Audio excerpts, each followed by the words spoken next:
नयागढ़ विधानसभा आसन में बीजेडी प्रार्थी होती अरुण कुमार साहू। पूर्वतन मंत्री अरुण रखिंट विजयर आशा। नवीन लोकप्रियता जरिया से विजय हेबे बोली आशा रखिंट।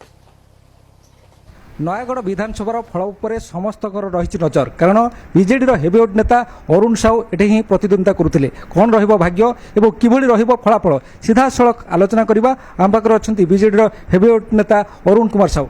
सर कहे आप तीन थर नयागढ़ विधायक भाव नयागढ़वासी आपन को ग्रहण कर हम आप चतुर्थ कौन रो फलाफल काउंटिंग चलो फलाफल आपंकर कौन भाग्य कौन केमी जनादेश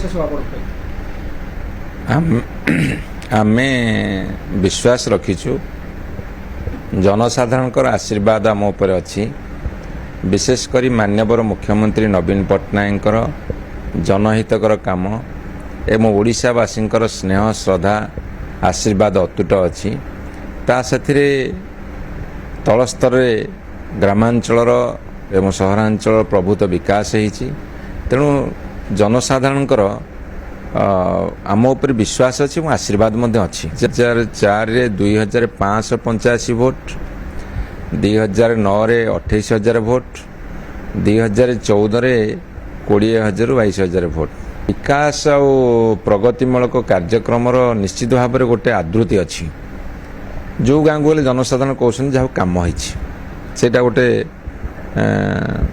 आदृति अच्छी बोली मोर हृदबोध होती।